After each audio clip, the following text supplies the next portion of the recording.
నేను తరచూ ఒక విషయం చూస్తుంటాను, మీరు మరోలా అనుకోకండి, మీకు ప్రయోజనకరమైన విషయం కాబట్టి నేను చెప్తాను. నేను చాలా ఇళ్లలో ఎప్పుడైనా వెడితే పూజా మందిరం చూడండి అంటుంటారు. అంటే వెళ్ళి ఒక నమస్కారం చేసి వస్తాను, వాళ్ళ భక్తి గొప్పది. నేను ఎవరిని విమర్శ చేయట్లేదు, కానీ ఒక విషయం తెలుసుకోండి. నేను తరచూ ఇళ్లలో చూస్తూ ఉంటాను, ఒక మెట్లు లాంటివి ఒకటో రెండో కడతారు.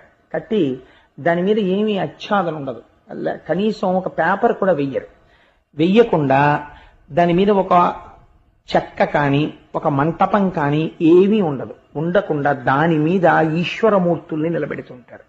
దానితో పాటు శంఖము మొదలైనవి కూడా పెట్టేస్తుంటారు.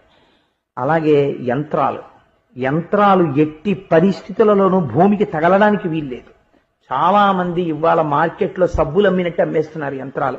ఎలా అమ్ముతున్నారో వాళ్ళకి తెలియాలి, కొనుక్కునే వాళ్ళకి తెలియాలి. యంత్రాన్ని అందరూ పట్టుకోలేరు, యంత్రాన్ని అందరూ హ్యాండిల్ చేయలేరు. యంత్ర పూజ ఎందుకండి?